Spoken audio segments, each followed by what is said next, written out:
Welcome back.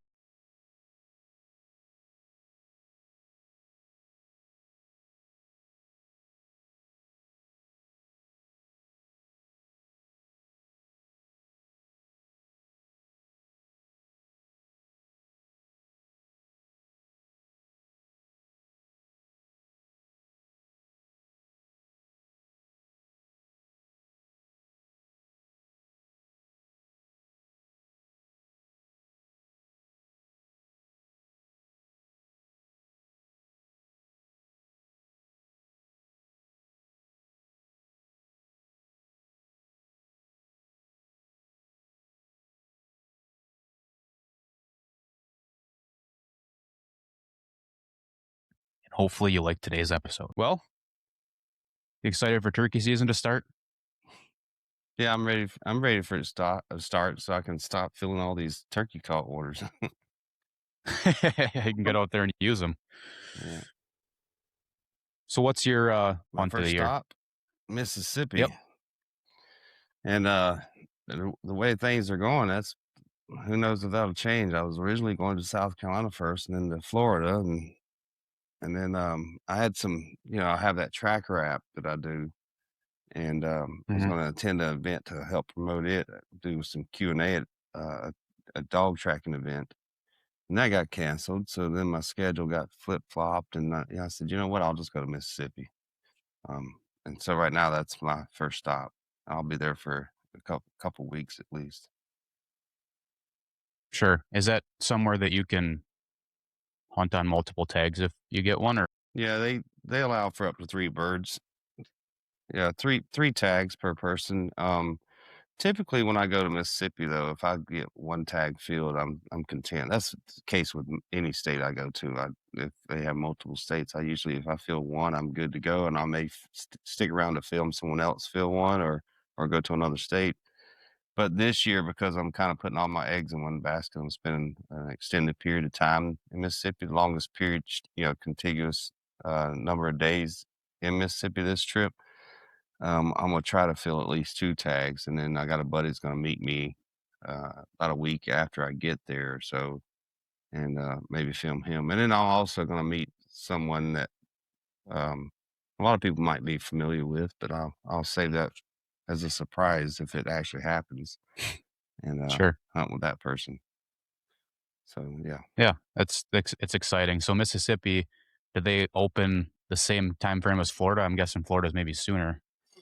Actually, it opens a little sooner than, South Florida opens earlier than Mm. Mississippi, but, the rest of the state of Florida opens, like, the 21st, I think, of March, and Mississippi opens, like, the 14th or 15th, but I won't be down there until, late in March. My daughter, she's looking at she's gonna be a senior next year in school and high school and looking at college plans, et cetera, and she wants to go to, like, either Air Force Academy or Naval Academy. Well, the Naval Hmm. Academy invited her to come shadow a student, and that just happens to be in March, mid-March. So I gotta take her to, Annapolis, Maryland at that time frame, and then when I bring her back home, then Imma head to Mississippi. So, I'm gonna get a little it's gonna be a little past their opening. It'll be the 2nd week of their season, I guess, but I did draw one of those public land, um, permits that non-residents can Hmm. use to hunt public land the first, part of the season, so I'll have that. So that's your only, I guess, dead set plans. Yeah, I have plenty of other states Imma hunt. Imma hunt about 9 different states, but Imma start in Mississippi, and that's gonna be a pretty Sure. extended period, and then, I'll have my traditional states like Minnesota, Wisconsin, Iowa, Nebraska. Then I'll head out east and hunt Indiana, Ohio, Pennsylvania, maybe Pennsylvania twice because I do have another dog tracking event that I need to attend at the end of May. So I'll be going back to PA. And the first trip to Indiana, Ohio, going to PA is only, um, you know, s- depend on if how well we do in Indiana, Ohio, whether we'll make it to PA. And then Hmm. either way, I'll be going back to PA at the end of May. So I'll either be my second trip or my first trip, but I'll be going to PA at some point. And then, Mhm. I think Michigan's gonna be in the mix as well. And have you hunted all those different states previously? Are any of them I've first hunted, timers for you? yeah, I've hunted every one of them except for PA. I did buy a license for PA years ago, Mhm. but, things came up and I forget exactly the extent of it, but it was something to family situation, and I had to cancel my trip. It wasn't, like a terrible incident or anything. It wasn't like a medical emergency, but I do remember there was something going on that forced me to cancel it. Busy spring. Yeah, I like staying busy in the spring. Yeah, I usually try to schedule. A lot of people think I'm trying to do the 49 states. That's not my goal, and I don't think it'll ever be my goal to hit every state. Um, my goal is to maximize my days off and be somewhere the season's in. And so I look at the calendar of states and dates of when their season starts and how far away they are and how can I maximize my time where I spend as many days in the woods as possible. And that's why I end up usually hunting a lot of the same states every year. I've got about, I don't know, 20 plus states that I've hunted. And there's other states I'd like to hunt.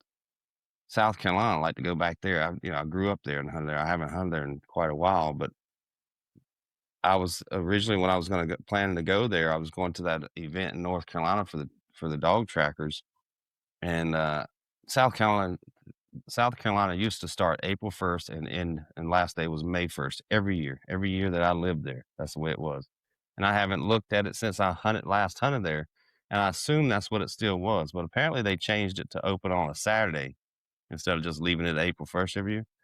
And I'm like, okay, I do this event in North Carolina, then I can, hop over to South Carolina, spend a couple days, listening and scouting and doing whatever, and then start hunting on Wednesday, April 1st.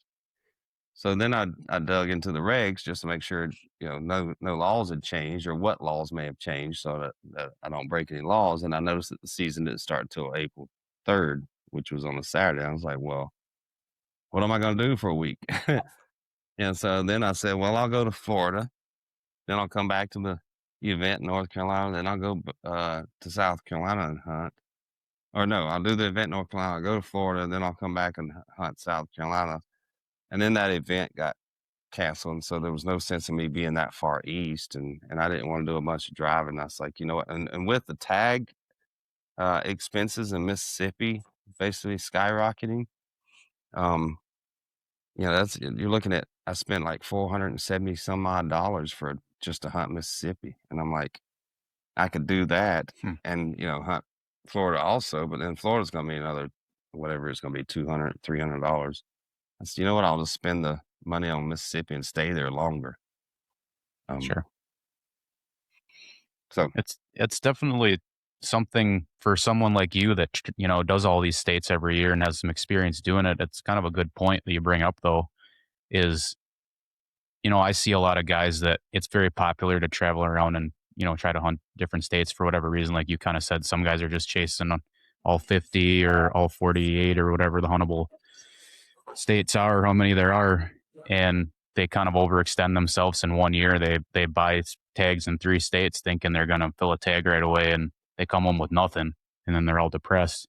It's giving yeah, yourself that full week or, maybe a backup, like, if you're successful quickly on your first one and get lucky or what have you, and then just having maybe one backup, that's like an adjacent state or something and not, buying 6 tags and then kinda stressing yourself out over trying to fill them all, especially when without yeah, experience and doing it. I guess they're trying to prove something maybe to themselves or whatever the reason is, and that's I guess their personal reasons.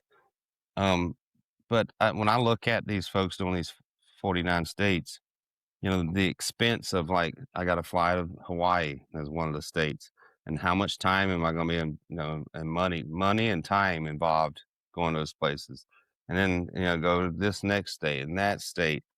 And I'm like, man, that's just so much money and time, and that the time is the more valuable to me than the money. And but I'm not a contrary to what some people seem to think I'm not a wealthy person. I've had some comments, and I won't go into detail about that, but it was clear from the comments that they thought I was well to do, and I'm not. I'm just I don't make a whole lot of money at my full time job. Scrounge around what little bit of money, extra money I make at selling turkey calls, and I'm fortunate that with my work schedule, and I've been there for quite a few years, that I have enough vacation. Um, and then, like any person with a family, I got to pay for my daughter's tuition, and she goes to a private school, and then we have, other things, a house payment to make, all the bills that a regular person has. I'm like, I just can't see sacrificing all that money and especially all that time traveling trying to hit all 49 states when I can do the 8 or 9 states I like to do and, get 30 to 35 days of hunting per season. Um, you Yeah, know, and you're not driving thousands of miles in between each one, yeah, there's a necessarily. yeah. Well, usually it's the longest trip will be from Minnesota to Mississippi, and then I'm there for 2 or 3 weeks, and then I drive home, and then after that, I'm just bouncing a couple hundred miles over here to Iowa or a couple hundred miles to Wisconsin or Nebraska because it's fairly close. Yeah, If I lived back in the southeast where I grew up, I'd probably do the same there. I'd just bounce around North Carolina, Georgia, Florida, South Carolina. 'Cause I'm trying to consolidate, distances and et cetera. But yeah, you just kudos to them for being successful at that 49. For me, I just can't foresee sp- yeah, spending that much time and money. yeah. You just like your springs. It's not like, I mean, you deer hunt too, but it's not like the rest of the population that takes 3 weeks off during the rut to hunt either. You're using a lot of your time during the spring. That's just Yeah. things that, from outside that don't people just see you, put out all these videos and shoot a bunch of turkeys in the spring in all these states and think that, you know, things are what they're not. Yeah, sounds like you're utilizing your time pretty wisely. I'm trying to. I'm trying to.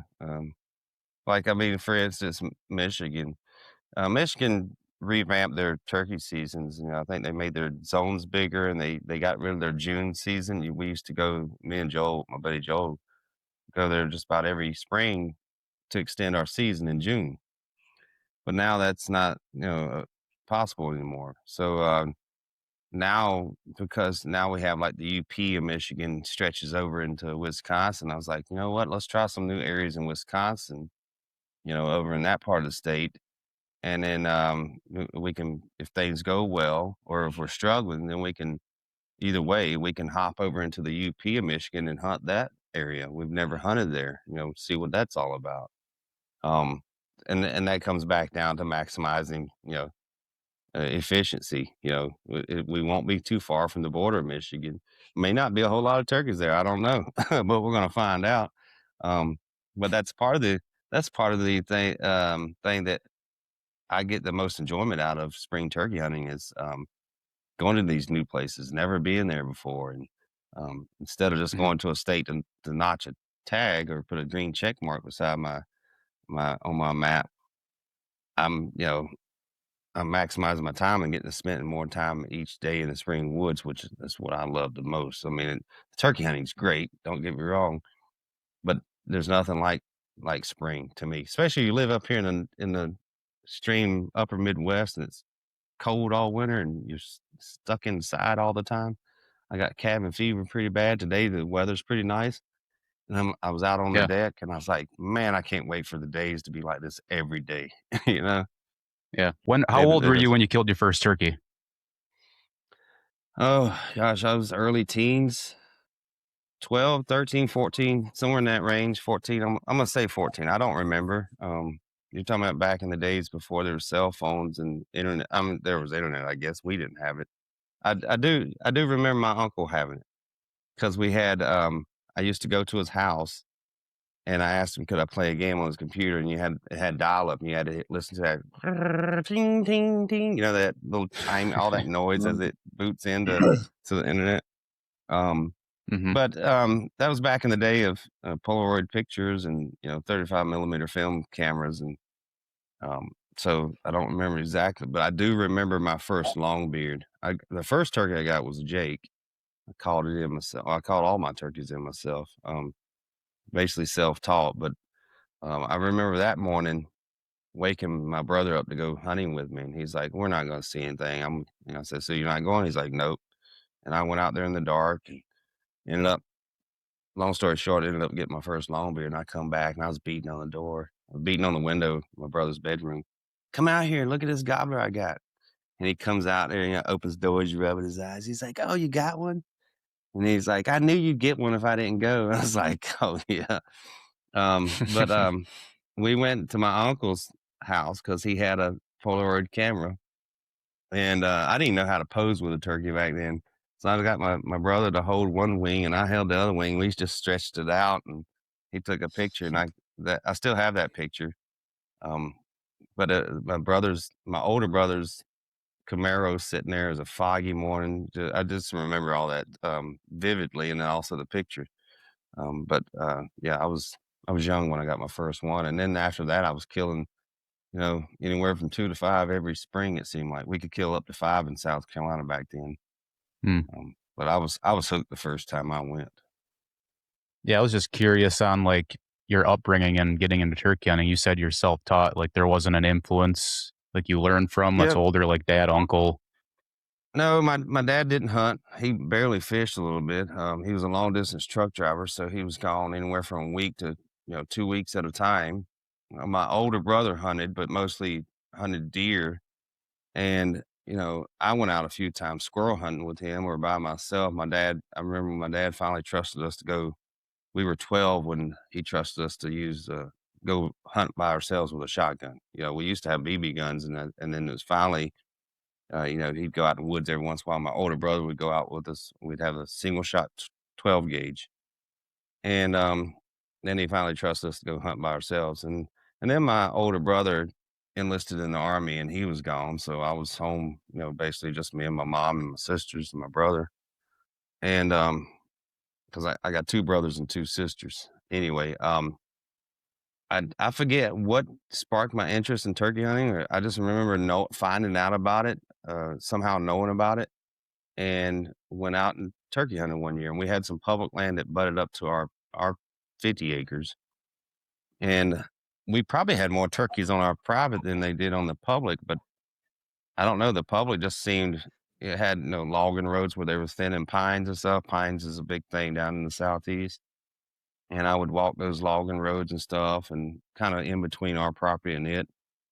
And I got into a spot. I'd been reading magazines trying to find out as much as I could about turkey hunting. And one of the things that, tips was find you a good spot to sit and call and wait quietly for 15, 20 minutes and then call again. It was that standard procedure how to call in a turkey. So I sat down in an area that I thought might be good and called and waited there a little while and called again and waited a little while and called again. And I'm just sitting there, and all of a sudden I hear footsteps, and I'd run into another person on that public, either earlier that day or earlier in that week. And and there was a log road right near where I was hunting. And I just assumed it was that fella coming through the woods because it was, it sounded like a person. And, uh, and then I heard what sounded like a cough or something. It's like, "Oh," and I don't know if it was a drum and I just didn't recognize it, or maybe the turkey sneeze, or maybe a deer cough. I don't know. I just heard something that sounded similar to a cough, and there was a tree had fallen down out in front of me, 25 yards or so. And as I hearing these footsteps coming, I laid my gun down on my lap, and I had another small tree, and I learned that lesson real early too. Don't put a tree right here next to you in front of you where you're sitting, where your barrel can't swing. And so I had my gun with the barrel laying across my lap and the tree right here and kind of in front of me. And out steps from around this tree instead of a person, it was a turkey, a gobbler. And I'm like, "Oh, that's a turkey." And so I'm sitting there, I'm flat on my butt, and I grab my gun to pull the barrel back to clear that tree is over here. And as soon as I get it clear and I get it up to my eye, and I had the gun aimed on his neck, and as soon as I closed my left eye to aim, he and lowered his head and ran off through the woods. And I think that was like my first time ever hunting, and that got me hooked. And at the same time, my other brother was hunting on our property, 150 yards, 200 yards from me. And I heard him shoot, and I went running over there, and he had a turkey. a gobbler, and Mhm. I got there and there was no beard. It was just, he had shot the beard off. And yeah, I don't know if he was shooting at the body or he just made a bad shot, but I said, "How did tell me about it?" He said, "Well, I was sitting there calling and, every 15 minutes or so like I was doing." And he said, I dozed off, fell asleep. He said, "Then I heard something in the woods and it woke me up. I looked up and there's a gobbler standing in front of me." So he said, "I got my gun up and shot it and he fell over, started flopping." He said, "But I blew all his beard out." um, Anywho, yeah. So that was kind of my first experience, and I was hooked after that. I can't, with all the information and all the things out now and how easy it is to get, like, that's just kind of cool to think about how, like, and my dad would say the same thing, like, you're getting all of your information from one source like that, you know? Like, Yeah, everybody's out there probably doing the exact same thing yeah. that was Back in in that magazine. yeah, back in the day, that's pretty much it. You had a handful of sources to get information, and most of those sources were all repeating the same thing. And that's what I tell people these days. I was like, I see someone asking for help on social media or someone giving advice, and it's typically the same regurgitated advice I saw growing up from magazines, and a lot of it's not true. It's or in my opinion, is bad advice. Those magazines, yeah, they helped me get started, but I learned so many better ways since then that I'm like, and then I've also learned kind of the inside story of magazine articles and stuff. Most of those are outdoor writers that are paid to go on guided hunts where they don't experience like am I what I would consider true turkey hunting. They go there and outfitter plops them down here, and when they start calling, and it's almost a guarantee the turkey's coming in. What have they learned? And then they're giving advice on us out here that maybe have Mhm. to get permission to hunt some private or hunt public on how to kill a turkey. And so that still kind of irks me that you know that 15-minute, yeah, it'll work, but it's not a very efficient way to hunt a turkey just to sit there and call every 15 Yeah. minutes. Yeah, And you realize the longer you do it, there's no cookie cutter answer for yeah, every day. Like, we were talking about this on our last episode too, is, um, how turkey hunting is one of those things where every single day it could be the same turkey, but day to day his attitude could change, you know? And, Yeah. like, it's not just being prepared for, you know, maybe just a little change could make all the difference. It's not doing the same thing every day, and you'll learn quick that maybe that's not the best yeah, yeah, way of and going about it. and when folks ask me for advice on how to handle a turkey or what would you do in this situation, I tell them, I say it's so situational that it's hard to give a good answer. A lot of times when my answer, once I give an answer, it doesn't sound very good, and that's because I'm not there and I don't know all the intricacies of what's going on.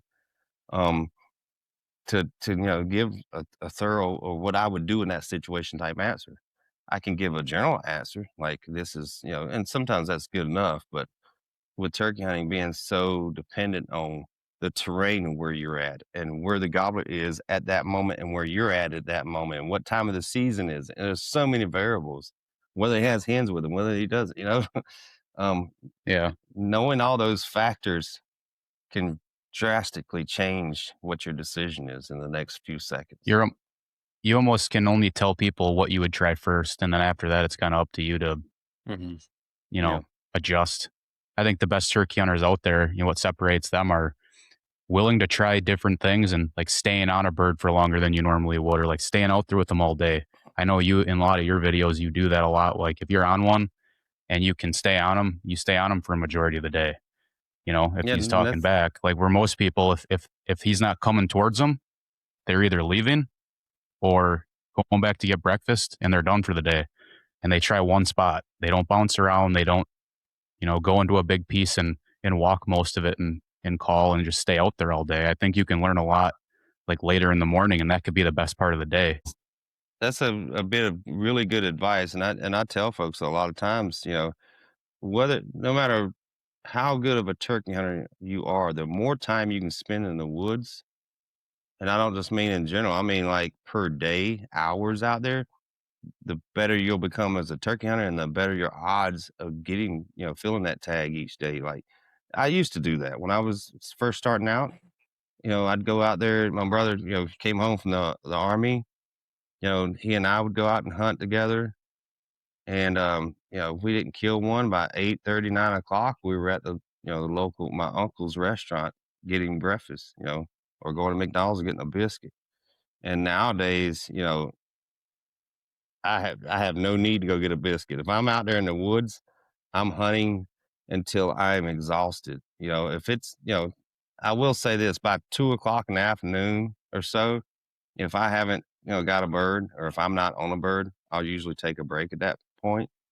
And every once in a while, I'm out there all day from dawn to dark, especially depending on how far back I am. If I'm in a really big remote piece of public and I'm back, a mile and a half, 2 miles, there's not a whole lot of that in the nation, but there are a few spots you can get that deep. Um, I'm not coming out till it's, dark. I'm gonna roost while I'm back there too. But just spending time out there, and you'll learn so much. And especially if you know where a gobbler's at, why leave and risk losing touch with him? If I know there's a gobbler 200 or 300 yards away, he may not be responding to my calls, or I know he has hens and he's not going to leave those hens. I'm gonna try to stay with him. I'm gonna try to see where they're going. I'm gonna see where they go to roost. I'm gonna live with those turkeys as long as I can that day, and then make a plan for them the next day. Mhm. And how much time do you give that? Like, this is another thing I wanted to get to at some point. Like, what's your philosophy behind, and you kinda already touched on it, you're not leaving a turkey to find a turkey necessarily. Like, how many okay, let's say you're on one 2 or 3 days in a row and he's just doing not cooperating at all, or at that point, do you pull the plug, or what's kinda your not that I It's think every situation's different, but Yeah, I was getting ready to say, it's like we mentioned earlier, it's situational. Because I posted a video, was it last winter? I had a gobbler I was on, and I even mentioned, I said, I tell people all the time, you know, leave a gobbler to go find a gobbler, or don't leave a gobbler to go find another gobbler. It depends on the situation. I heard another bird gobbling. He was hammering, and I had this one in front of me, and he had a hen with him. So I was leaving him to go after that hot gobbler I heard. I think I got on, yeah, I was on this one. I went to that one. When I got to that one, maybe the first one went quiet. But anyway, I got to this one other one, and he had a hen with him. I could hear she was yapping to me, and then I could hear these sound like one or two on the next ridge. And I really didn't want to go up. I mean, we're talking almost like mountains here where you got to go down a huge amount of sharp elevation, and it takes you an hour to get over there. And I was leaving that gobbler again to go after the next one. Now, if I'm in an area, let's say I'm in an area of the country that I don't get a lot of sniffs at gobblers. Say I'm in Mississippi on some public, and every gobbler you locate is a gold mine. It's valuable. Um, I may not leave that gobbler to go find another one. But if I'm hunting, say in Michigan, or up here in the Midwest in Minnesota, for example, where there seems to be a a few more vocal birds around. It's not that hard to go find another gobbler, that'll sound off at your locator calls. So it's a little easier decision than that, depending on where you're hunting, the amount of turkey pressure. Those gobblers down there during the daytime, after they gobble in the morning, they hit the ground. A lot of times they get tight lipped. So if I'm in Mississippi, like I'm gonna be here in a couple weeks, if I know where the bird's at, I'm probably not gonna leave it to go find another one. I'm gonna try to stay with that just out of curiosity, what's, like, the longest you've hunted one bird like, consecutive days and you either didn't get him or get him? one. There was a bird we called RG, and he was nicknamed RG later on because we called him the redemption gobbler. Um, he had a knack. It was a little piece of public up here, and he had a knack for avoiding wherever you were at. He was very visible. He'd come out in this piece of public, and he'd come out in this field where you could see him, and there was rolls to the field, and he would come to you, and then he'd disappear in a little low spot in the field, and then you'd never see him again. I'm like, where did he go? He was always doing stuff like that. And I even brought my buddy Joe Slayton. He came up from California to hunt with me, and we went after that bird. Whether it was the same bird or not, I don't know, but he had the same tendencies. Whichever gobbler, it was either two gobblers that acted the same, or multiple gobblers that acted the same, or the same gobbler. And I imagine he saw a fair amount of hunting pressure because it was a pretty small piece of public. You're not talking maybe a couple hundred acres at most. And it probably got a lot of hunting pressure. I'd see people park there all the time. So the gobbler may have, had some bad experiences while seeing his buddy get shot. Anyway, me and Joe go after this bird, and he's roosted just inside the woods along this edge of this field. And I would typically rather hunt in the woods, but the woods were so full of, what buckthorn is, obviously, if you're in Wisconsin. The Mhm. woods so thick with buckthorn, there's nowhere to set up to call them to. I mean, the gobbler had to be 5 feet in your face before you'd see him. So you had to hunt those openings. Anyway, here he comes out in the field, and I'm like, oh, there he is. There's RG. And I'm filming Joe, and we're calling, and Joe's throwing some calls out there. We're trying to sound like two hens, and here he comes. And he's on a march straight to us. And about 50 yards out in front of us is a little low spot, I guess the field rolls down and then it drains off into the woods. He got in that low spot there.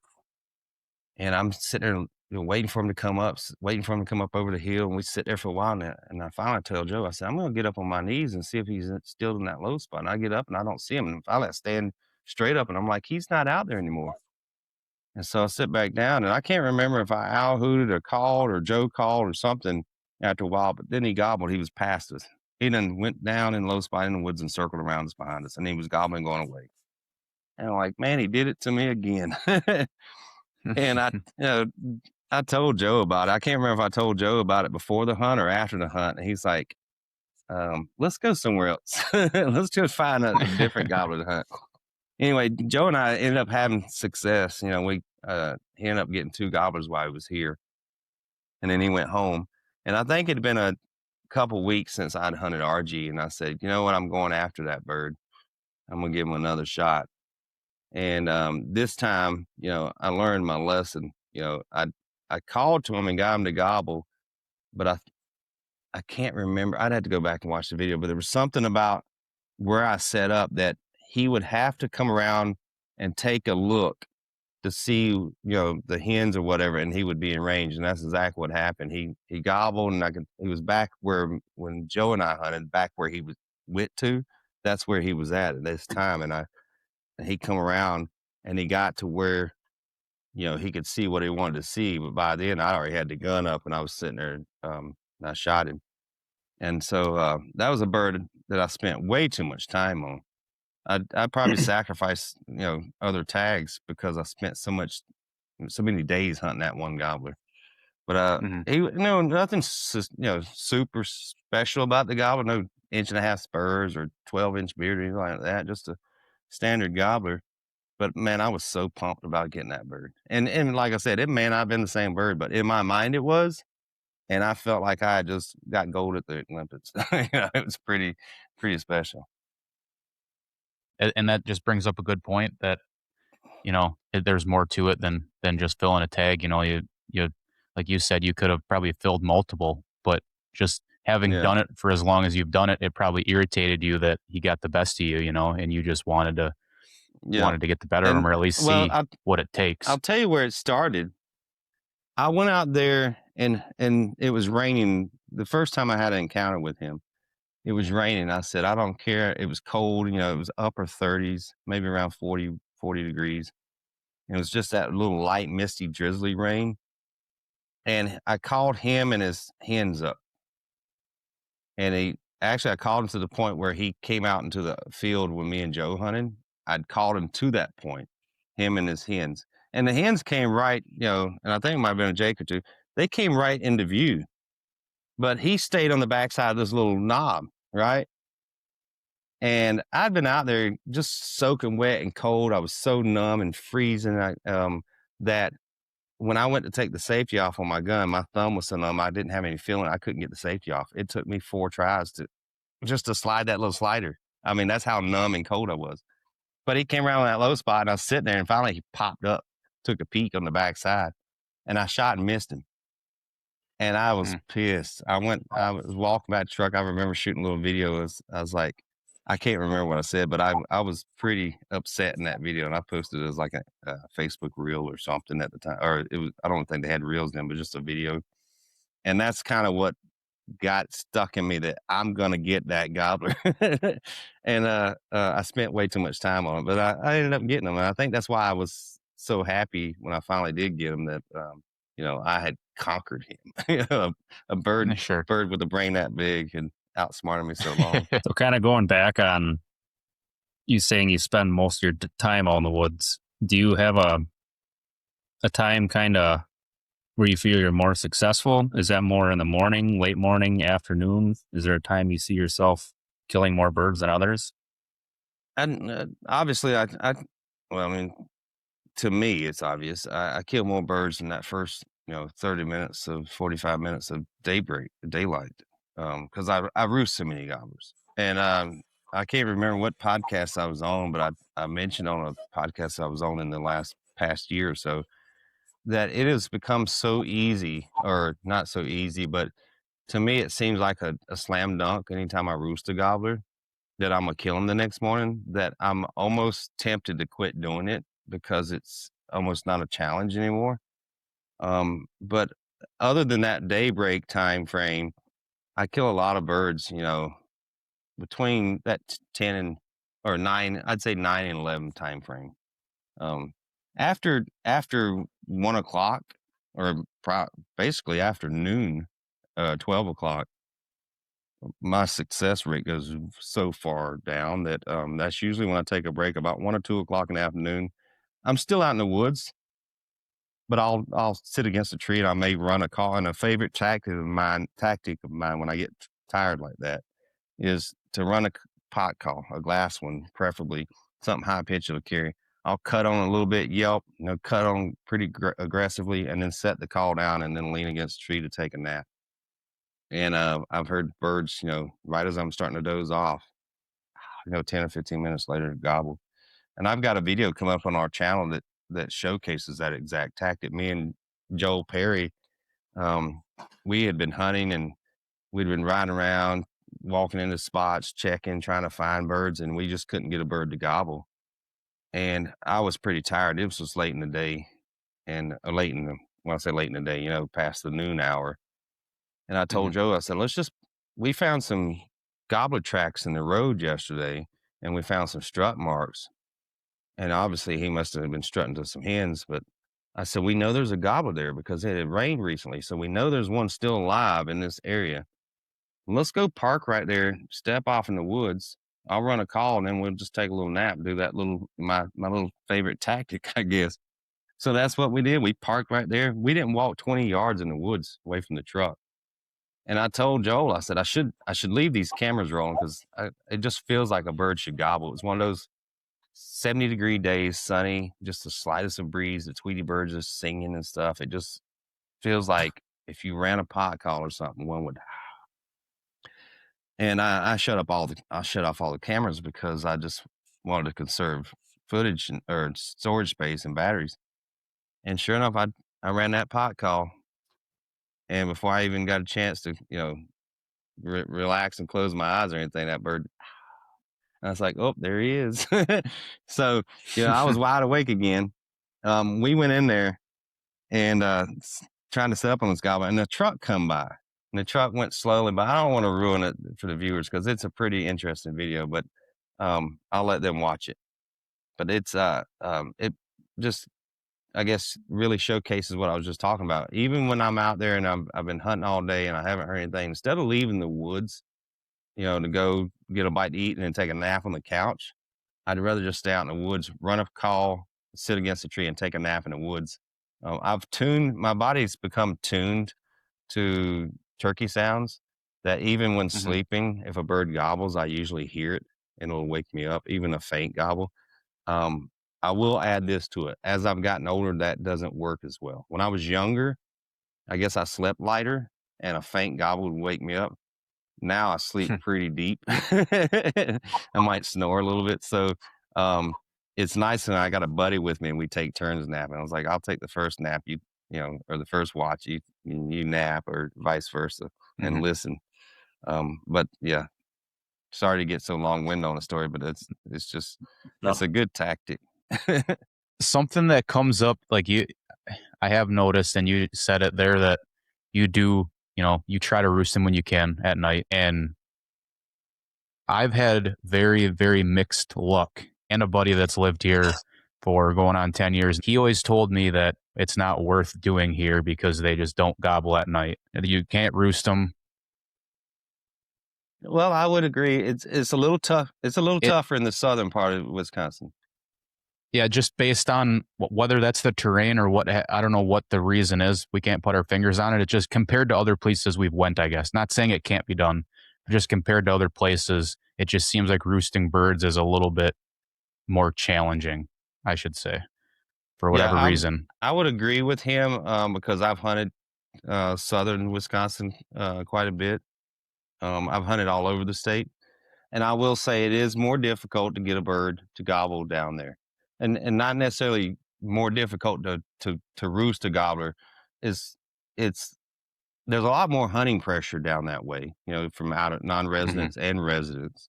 There's a lot less public, but if I roost, say, in central or northern Wisconsin, I may be able to roost 2 or 3 gobblers.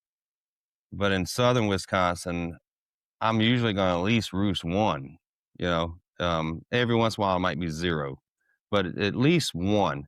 So I wouldn't say it's a waste of time, and especially in hill country, when you get up on high on a ridge and you can owl hoot or coyote howl, and maybe that's just what it is, for him.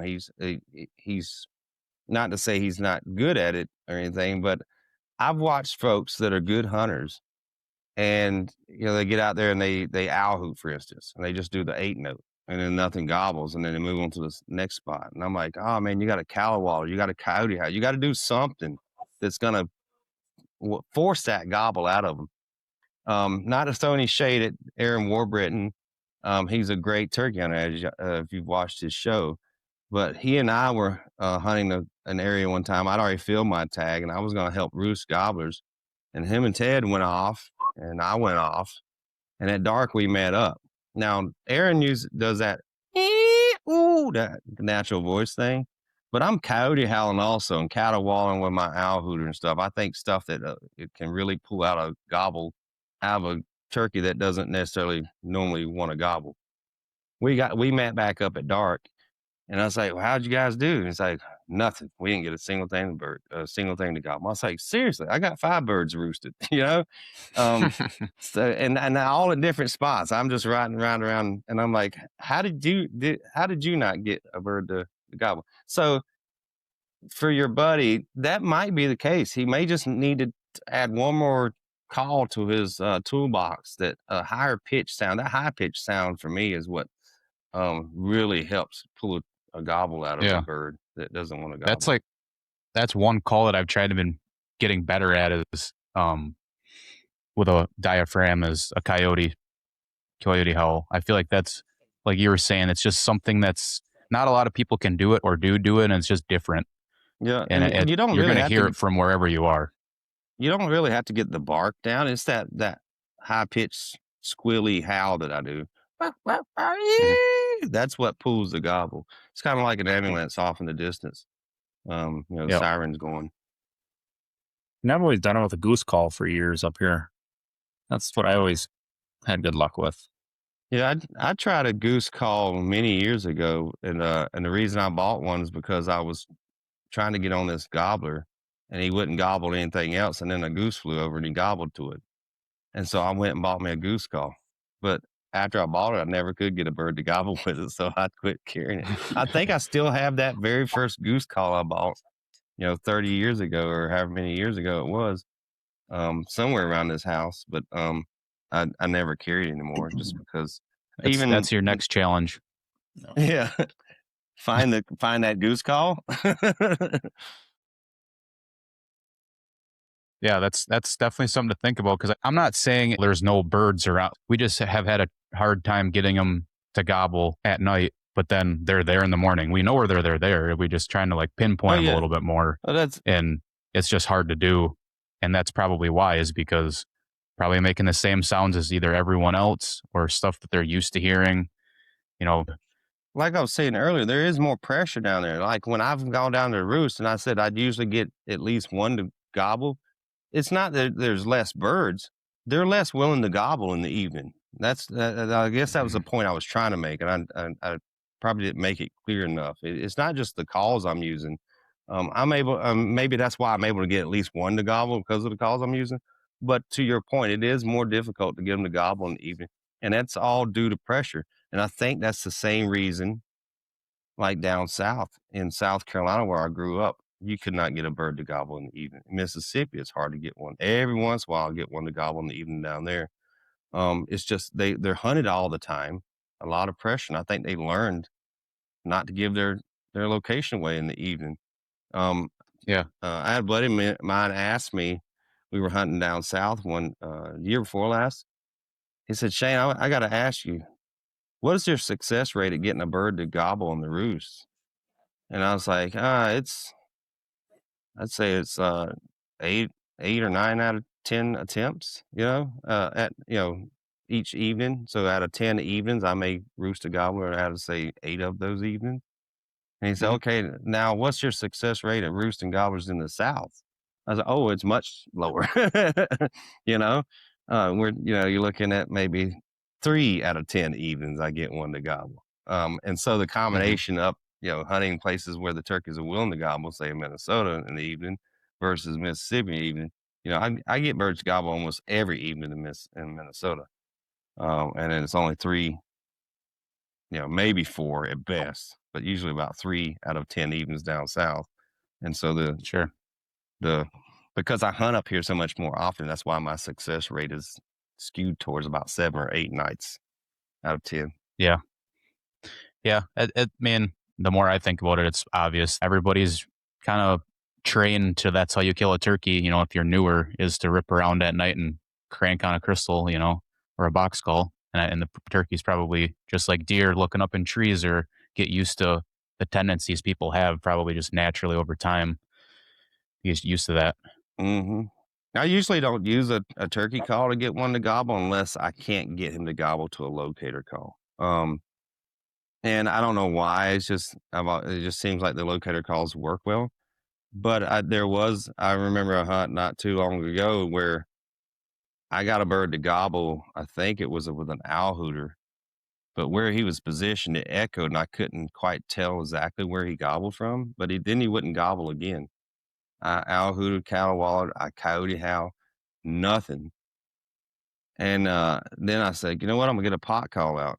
Start cutting. And then you get these comments from people. Well, why would you call to a turkey in a tree? I'm like, he's up there for the evening. He's not gonna fly down and come to me. So there's no harm in doing it. Um, so I got out that pot call, and it was the last pot call, and I started cutting on it and stuff. And and I'm like, oh, there you are. Long story short, I missed that gobbler. I got set up on the next morning and got a shot at him, but I missed him. So Hmm. life story of my life. A lot of misses, it seems like. Yeah. Two points from kind of this little mini roosting conversation, and then we can move on to something else. But Yeah, like yeah. in hill country, just for my personal gain or question I have is when you're maybe say you're going to go roost a new area or something, are you wanting to be maybe in an area where you can get up high and call out to maybe into a couple different valleys around you, or you want to be somewhere low where there's like points surrounding you all the way around, or does it kind of just depend on where you can get to in a certain spot, or It, what is one more ideal you think than the other? I don't really think it's more ideal. I guess it depends on how the land lays out. And so I'm picturing certain places I've been to.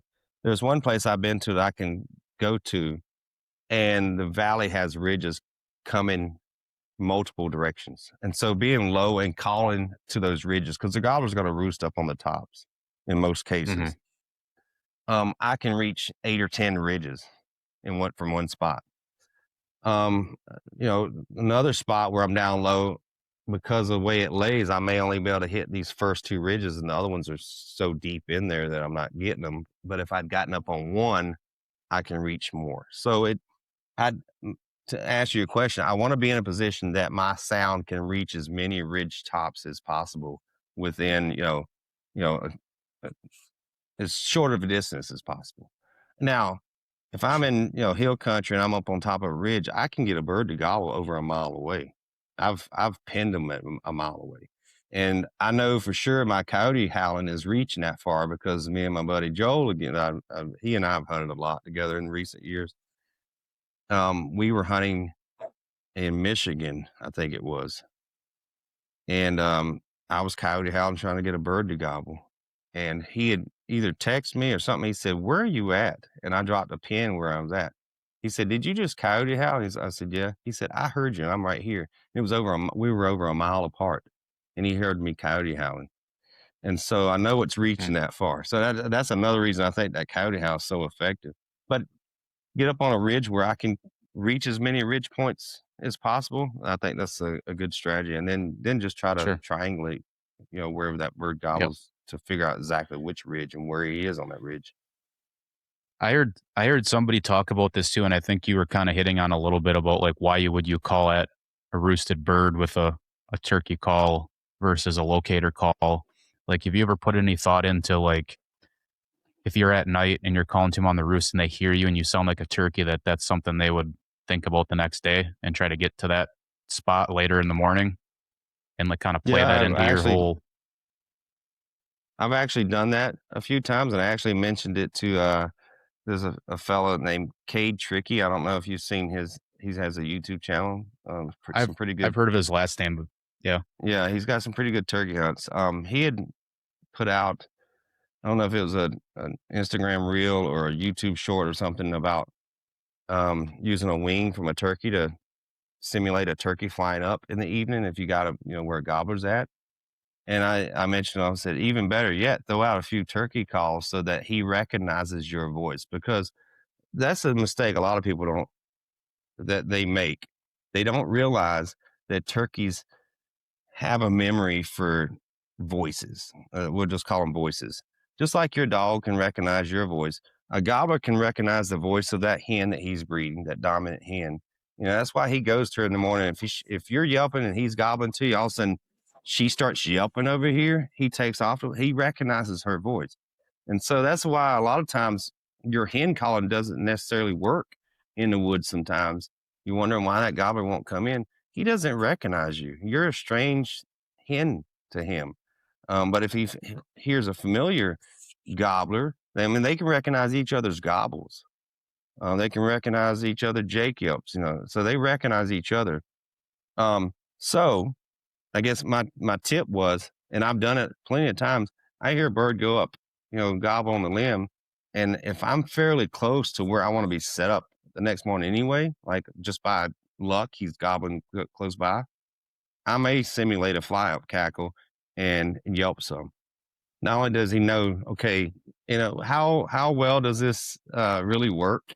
I don't know, but in my mind is this gobbler just heard a hen fly up. The next morning, he's going to know. He's not going to be surprised to hear a hen yelping over here. But he knows what I sound like. So the next morning, he hears me again. He's like, "There's that hen I heard fly up." So yeah, yeah. I don't know. It's I don't know if turkeys Maybe just really. something in a certain situation, like you were saying, if you're kind of near a spot where you could hunt it the next day, or like you could get a setup close by. If it works into your system, it might be something to try. Or Yeah, if I'm 400 yards away and I got him to gobble, I'm not yelping to him at that distance. But there's been yeah, instances where I've roosted them, they've flown up. Maybe I was sitting there hunting and I could see them out there at 70 or 80 yards, and they didn't come in before the end of shooting light, but I watched them go to roost. Before I head back to my truck that evening, I may do a fly up cackle, and I'll smack on my clothes and and then I'll yelp a few times, and then I'm like, all right, he's going to sleep knowing that there's a hen here, or that hen that he heard calling all evening trying to get him in. hmm, She just flew up the roost. So that's the situation sure. I'd do it. I wouldn't do it from long distance, because why would I want to make him think there's a hen 200 yards away, and then when he wakes up next morning, he's going to have one 75 yards from him. Mhm. I Mhm. know Jesse's got some questions here that are. I have one more kind of related question, and then we can get. I know he's got some stuff to ask you, but Okay.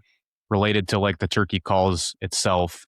Um, I know you trim down your gear. It seems like every year you're very minimalist when you go in the woods. You know, a gun, your calls, you just got like a fanny pack.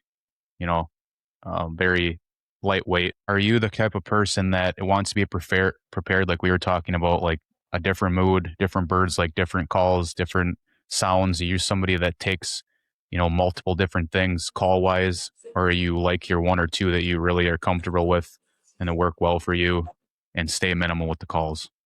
I think I have enough variety in calls on me to do what I need to do to sound like a different hen. You know, I have a pod Hmm. call, and I usually carry 2 different strikers. I have at least 3 or 4 mouth calls on me. And then now I'm carrying a wing bone call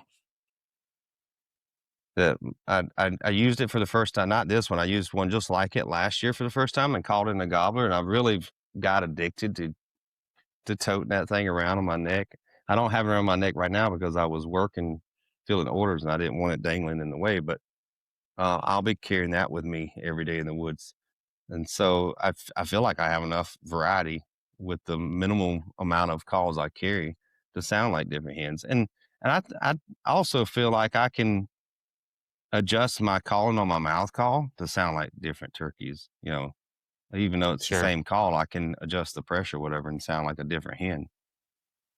Hmm. Yeah, just kind of a thought that I had. Whether, you know, you use different calls for different sounds or try to get the most out of each one. And, you know, like if you got a bird that's being stubborn or something and, you know, run through 3 or 4 Like different sounds, you know. I I can give you a story. The wing bone that it's gonna actually that wing bone's gonna be auctioned off tonight, starting tonight. The auction Hmm. starts. So if you're not aware of the hunt calls I have, so last year I hunted with a variety of different calls. Every time I was hunting with pot calls that I sell. I was hunting with a wing bone call that my buddy AJ Ezolt gave me. And after we had a successful hunt, or maybe it was 2 hunts, I would retire that call, or maybe an owl hooter. And then I would put that call up for auction. And some of these calls are like the Harrison custom owl hooter. There's a waiting list to get one of his calls. And so I used it and then I put it for auction. So if you want a chance to get it, you can now, you don't have to wait for the waiting list. You just got to be the highest bidder. And we'll probably do something with the proceeds of that at some point. I'm just trying to figure out what we want to do with it. It's not just to become more profitable for me. I just think it's a cool concept to people can get a call I actually hunted with and they saw that it works in the woods. But I got off on a Yeah. side story there. Um, I had that call with me, the wing bone that's going to start tonight on the auction. And that video goes live tonight. So I'm gonna kind of no one will that video will already be public by the time you watch this listen to this podcast. Yeah. Yep. Anyway, I had struck birds throughout the afternoon or the day. I got there late. I didn't get there at daybreak. I was in another state, and I struck a bird, went after it. I struck it with my might have struck it with the wing bone. I'm not sure, or the pot call. I can't remember. I just remember a bird gobble. I went after it. He never said another word. Went to another spot, struck a bird, pot call, went after him, never said another word. And I'm like, is this going to be the theme of the day? Struck another bird, went after him, got set up about 200 yards from where I thought he gobbled. And I ran the pot call, he didn't go. I ran my mouth call and it didn't gobble. I'm like, my God, how many times is this gonna happen? And I was like, oh yeah, I got my wing bone. So I pulled my wing bone out and I was like, I'm like, oh, there he is. And I hit it one or two more times, and here he come in. Him and the Jake come right in. And they were smart. They stayed in the thick cover there, and he was drumming and gobbling and spitting and drumming, and I could see him and the Jake, and I couldn't tell which one it was in the thick cover. So I didn't take a chance. They were like 25, 30 yards away. And I didn't want to take a chance of shooting the wrong bird. And so I didn't shoot. And they finally drifted off. And I ended up roosting that bird. And the next morning, I used a combination of the wing bone and the mouth call on him. But the point of the story is, yeah, switching up that call, he wasn't responding to the pot call. I got a shot gobble out of him with the pot call. At first, I thought he just gobbled to it. But now in hindsight, it was maybe he was just shot gobbling to it. And then he wouldn't respond to the mouth call or pot call afterwards. But then I got that wing bone out and it was a different sound. And maybe it sounded like a hen he once knew, an old girlfriend that that he hadn't seen in a while. But he sure liked it Yeah. and it worked. And the guy thinks that you have to be a world champion turkey caller to calling a turkey, but sometimes you sit out there and listen to some real hens, and they sound way worse than what you sound like. I didn't sound too good on that wing bone call because I'm not super proficient with it. I'm okay, but far below my proficiency with a mouth call. Hmm. I know Jesse had some questions, maybe unrelated to calling and stuff. So Jesse, take Yeah, it so I away. was kind of curious on like technology over the years and like shotgun loads and stuff like that. Lead being proficient years ago, moving into copper, now TSS. Just kind of curious what you're running now. Are you still using copper jacketed or are you into TSS? I switched to TSS years ago, and I don't foresee myself going back. And although I don't, some people use it to extend their range. I don't. I use it to extend my pellet count because I don't know. I shot lead for so many years, and then they had the, like you said, the copper plated lead to help give better patterns, etc. But after seeing a 30-yard target with number 9 TSS versus a 30-yard target with number 6 lead, because I used to shoot number 6 lead. That was I wanted as many pellets back then as possible, but number 6 lead was about the smallest you would go.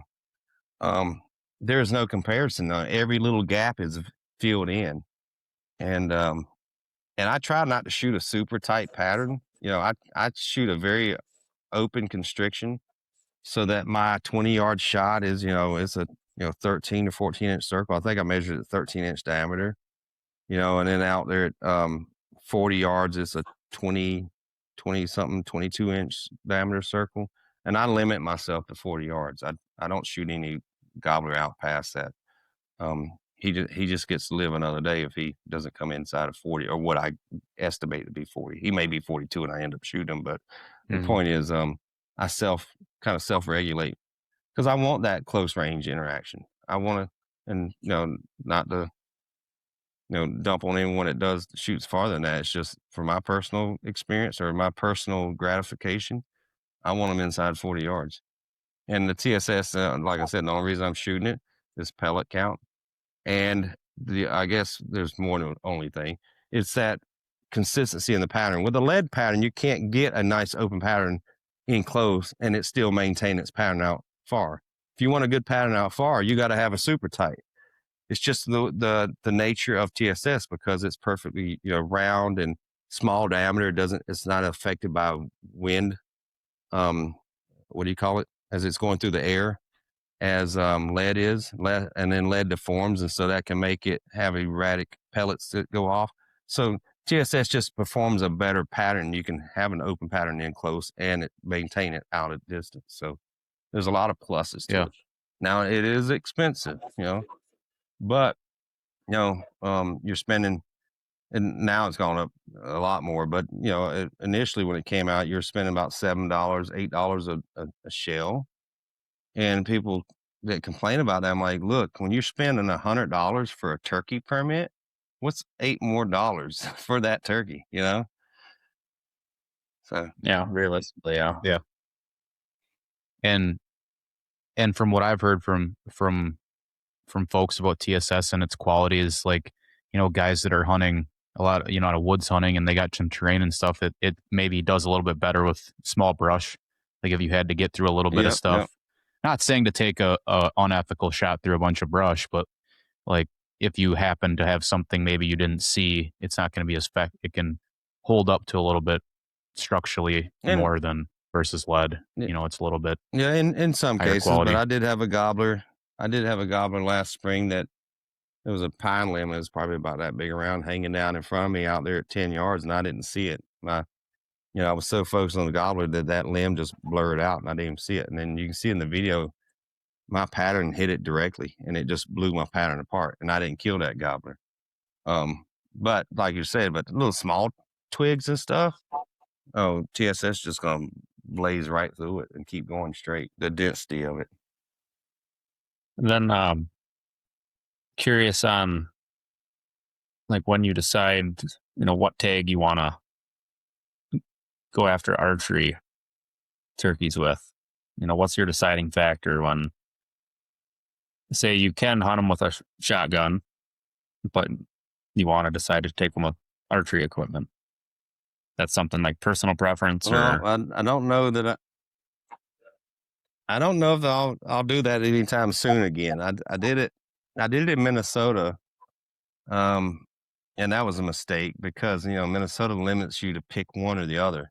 Once you purchase your turkey permit and you designate it as an archery permit, you can't lay the bow down and get the gun the next day. You're stuck with a bow the whole season.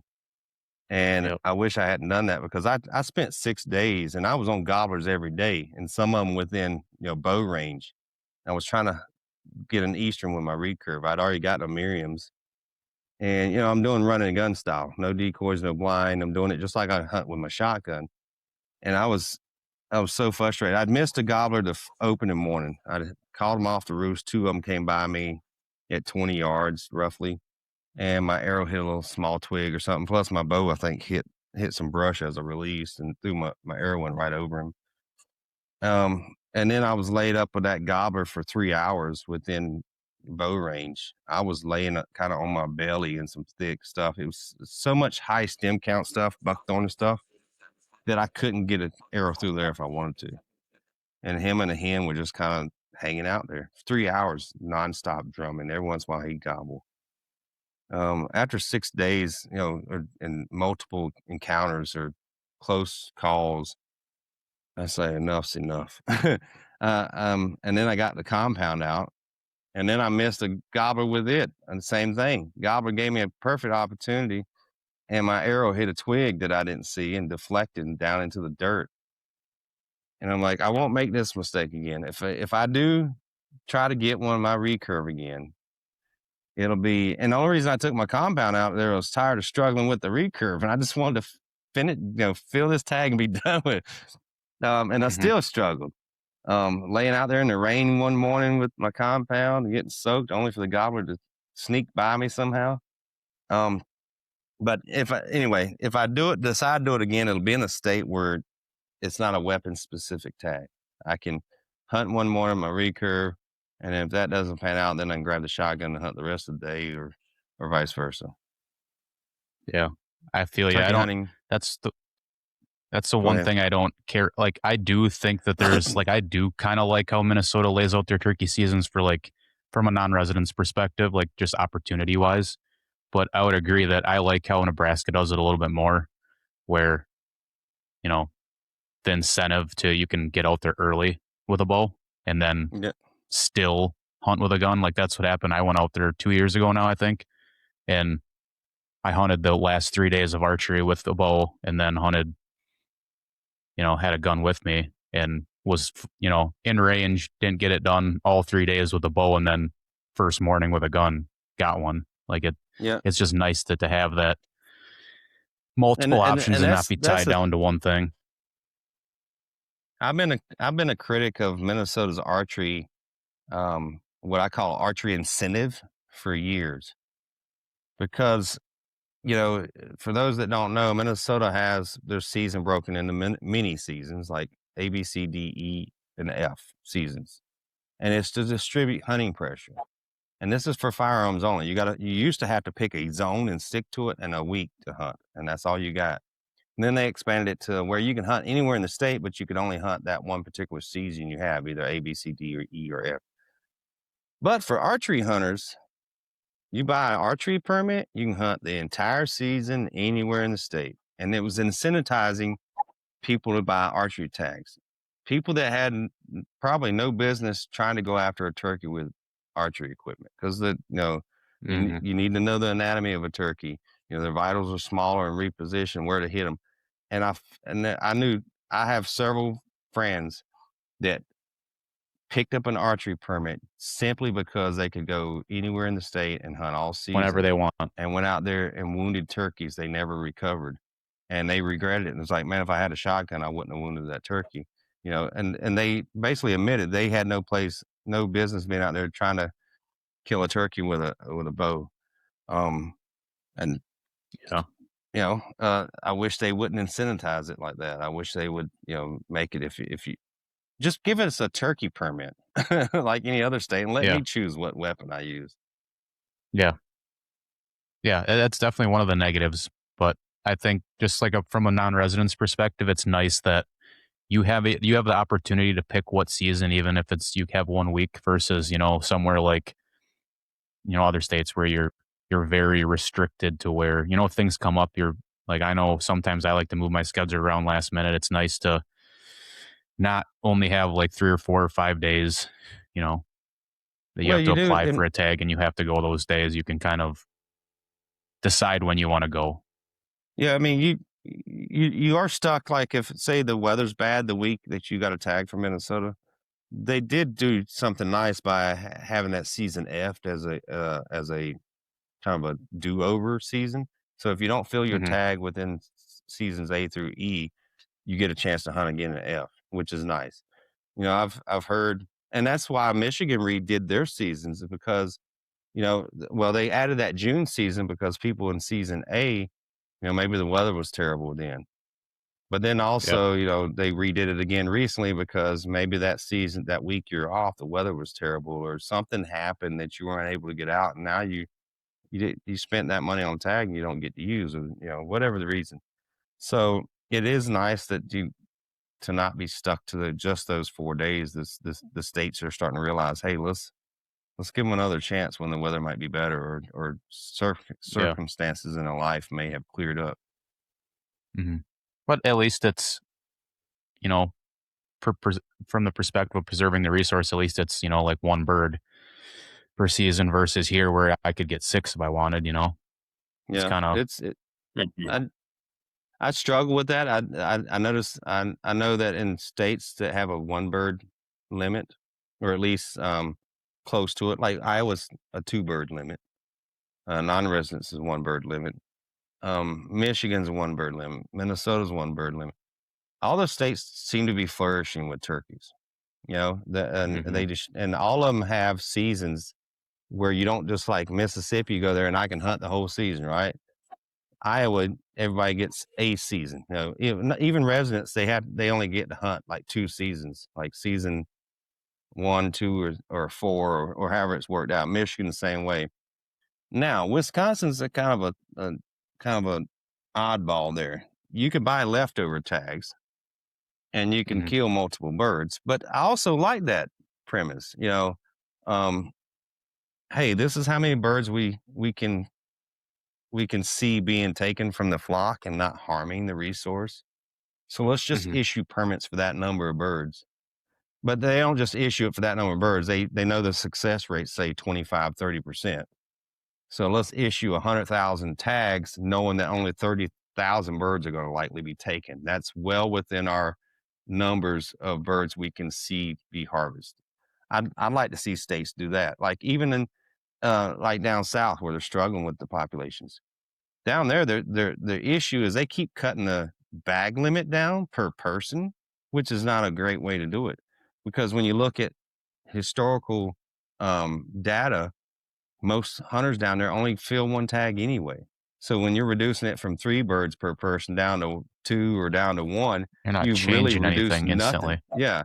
So instead of giving everyone that buys a hunting license 3 tags, say, hey, we're selling turkey permits. This is how many is available for this season, this week in this zone. And, I think Wisconsin is kind of the gold standard. I call it the gold standard of turkey seasons. If every state kind of modeled their seasons and structure and permit structure around that, they would see a lot of good happening. Because The hunters, and here's the thing about it: the hunters that want to get their one bird or try to get their one bird, and then they're done, they want to go fishing. I see a lot of that up here in the Midwest. They're happy. They had their one tag, one opportunity, or they filled their tag. They're happy. And then guys like me that want to spend 30 days, hunting, and maybe hunt multiple times. I'm happy. So it mhm, it kind of spreads out the tags to who wants them. This guy's content yeah, with one. This guy's content with one, but he'd like to have five. you know? yeah, they're different, but they all have their own advantages. I mean, there's a lot of guys recently here that like residents that, aren't drawing the seasons that they want necessarily. It's kind of you're on even keel with everybody, like non-residents, residents, like anybody, Well, like the you're kind of in the non-residents aren't. same, The no? non-residents, I can't draw anything earlier than sea season. Hmm. No. I Oh, can I only didn't know that. draw, I've drawn one sea season, but everything after every all the nearly 20 years I've been here, it's always D or later. The only way you have to be a landowner, I think a non-resident landowner, you might get a tag, but the residents get priority over everything, especially landowner residents. Mm-hmm. Hmm. They get And extra landowner and too. Yeah, and I don't I've seen people complain about that, residents over there complaining about, "Oh, I didn't get my tag for season A." I'm like, "Boo hoo hoo. Go hunt season C or D. The turkey hunting's good, you know?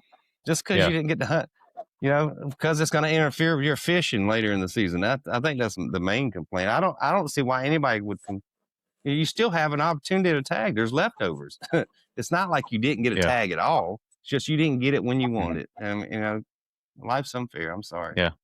I I think last year was the last year that I'm ever going to even put in for season A, just because one, it's nice to be out there right away before there's any pressure.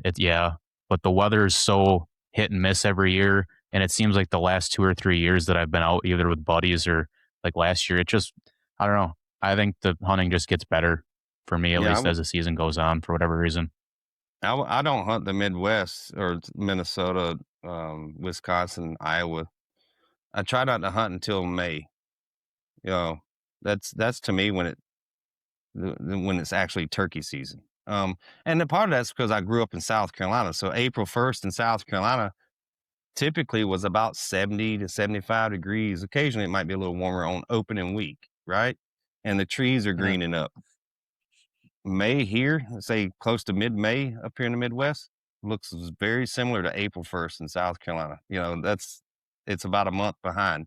That reminds me of spring. I mean, that's the way I grew up hunting. So to me, that's spring turkey hunting when things are starting to green up a little bit. And the hunting is really good then. There's a lot less hunters out there. They've hunted season A and B and C, and now they're fishing. A lot less pressure. The birds are gobbling well. Um, I Yeah, I'm just be patient, and it's some of the best hunting of the seasons, right there in May. sure. Yeah. I usually put in for the last 2 seasons in Wisconsin. Usually runs into June, and I've had more success personally late season than I do early season.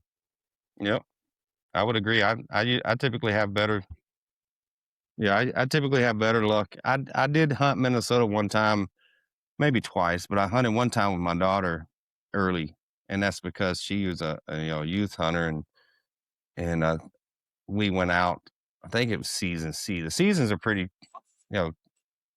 closely match each other here, Minnesota, Wisconsin. But it was like season C.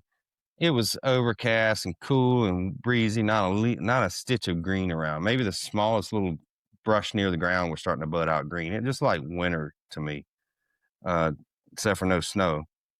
It was just miserable. And we didn't hear a single turkey gobble.